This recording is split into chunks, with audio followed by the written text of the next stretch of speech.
What's up guys, welcome back to a new One Punch Man video. Today I'm talking about the Neo heroes from the One Punch Man webcomic. Pretty much going over everything we know about them so far, who's part of them and stuff like that, with us getting huge reveals in the most recent webcomic chapters that I will be discussing in today's video. So what are the Neo heroes? In short, you can say they're the primary competitor to the Hero Association that see and use the corruption featured throughout the Hero Association as a selling point of why people should support the Neo heroes, with the attempt being to create a culture where strong and weak heroes can work together and support each other when battling monsters. They even recruited some S-class heroes, which I'll talk about later. However, as the story has gone on, we get to see the corruption featured within the Neo heroes as well. One main example being them turning people into cyborg puppets without their will. They also feature signs of being far more corrupt than the Hero Association ever was, which will probably be explored in future chapters and future arcs.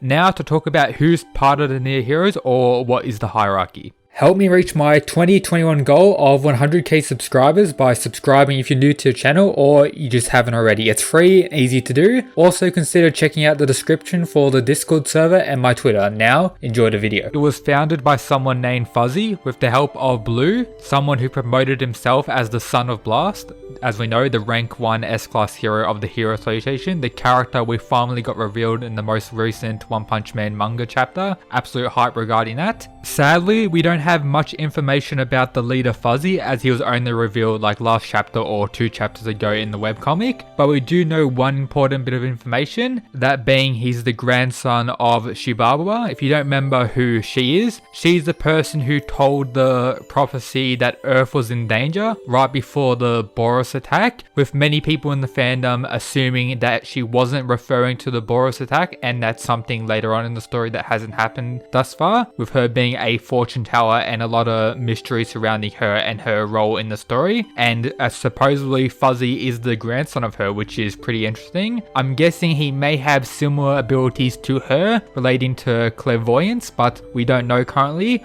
All we've seen him do is be very humble and apologizing to Metal Bat for certain stuff that was done to him throughout the Neo heroes, which, you know, is signs of the corruption and everything regarding that. Apart from that, the Neo heroes is broken down in 2 factions pretty much. We have Neo leaders, which is a group of heroes that represent other groups of heroes. So you can say they're something like squad leaders. And then apart from that, we also have staff members of the Neo heroes. I'll talk about the staff members we've seen so far first. So we have 2 cyborgs known as Destro and Eramin, with them having the role to protect the headquarters by themselves, with both of them having more than 90% of their body being turned into a cyborg or cybernetic, with them being quite powerful as shown in their quick little battle with Metal Bat we got recently. We still haven't seen everything they're truly capable of, and they seem to be related to the corruption within the Neo heroes and probably one of the main antagonist forces of the Neo heroes later on in the story. Apart from them, we have someone by the name of McCoy, someone who left the Hero Association to join the Neo heroes, with him now being an executive and a human resource manager of the Neo heroes. We haven't got too much from him, but he seems to be a high-ranking member of the Neo heroes from what we've seen so far. And then the last major staff member we've seen so far is Super Alloy Darkshine, the previous S-class hero. He pretty much stepped down doing hero work and became a trainer for the Neo heroes,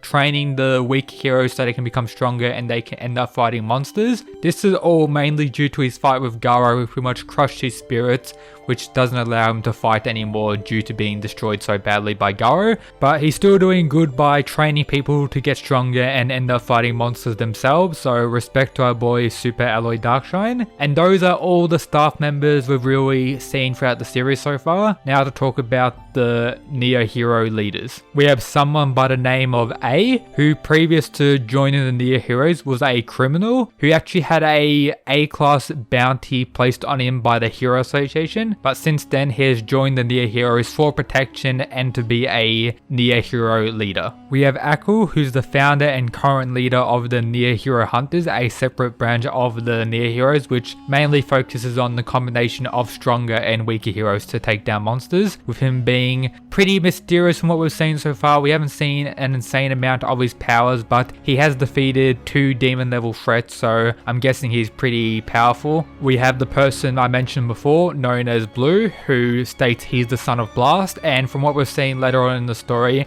I think this is pretty accurate and pretty much is the truth that he is the son of Blast. And he's also one of the only characters in the series who has become aware of Saitama's power and is actually going to approach Saitama for help in the future chapters based on what we've seen recently, which is pretty cool, with him being quite powerful. Not as powerful as we've seen Blast to be in the most recent manga chapter, but he seems to be one of the strongest characters we've seen in the series. So yep. Next we have Child Emperor, who left the Hero Association due to the corruption featured within them to join the Neo Heroes and got offered a leadership role, which he is currently involved in. We also have Metal Bat, who left the Hero Association to join the Neo Heroes. He's had a lot of, unfortunate things with the staff members of the Neo Heroes, the 2 cyborgs I mentioned before.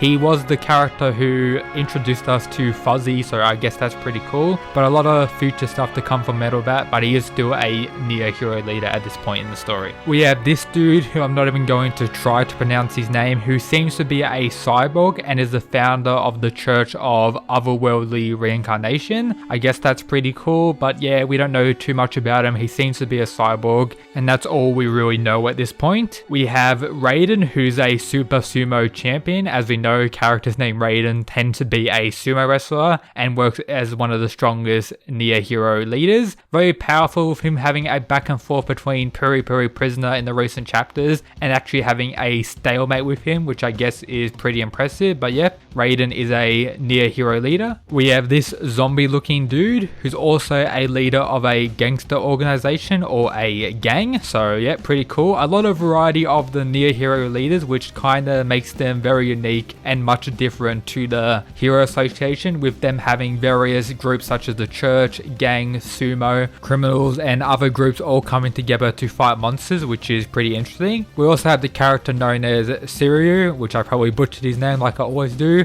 We know him very well. He actually joined the Neo Heroes. We've seen him have a conversation with Saitama recently and other characters as well. Very interesting stuff regarding him, and I can't wait to see more of him, with him actually fighting current Gaara in the webcomic wearing his hero suit, which pretty much gives all the heroes a big buff in strength and power. With him, of course, getting dominated by Gaara and Gaara just hitting legs like an absolute badass. But yep, that was the last time we saw Gaara, and we saw him fighting Suiryu, which was pretty hype. We have this person who's a former idol singer and is a human cyborg and an Esper, with her having around 70% of her body modified to be cybernetic and to enhance her psychic abilities, which is pretty interesting and pretty unique, with us getting a lot of her backstory and seeing some of her power, with her being quite powerful. And then the last current Neo Hero leader is this dude. He's probably the weakest out of the Neo Hero leaders, but he is one of the first people to invest in the Neo Heroes, which I guess is pretty cool. And he also seems to have some cyborg elements about him, which is a common theme throughout these Neo Hero leaders, with a lot of them having cyborg elements attached to their body to make them stronger, apart from characters who use the cybernetic suits to enhance their abilities. A lot of them seem to have bits of their body, or a large majority of their body, turned into cybernetic components. And then apart from the Neo Hero leaders, there's other heroes or lower ranked heroes who pretty much work in the squads of these various leaders, which I won't go into detail about. And yep, that's pretty much the Neo Heroes from what we've seen so far. Pretty cool stuff. Let me know your thoughts of today's video. Subscribe if you haven't already. And yep, that's it guys. Peace.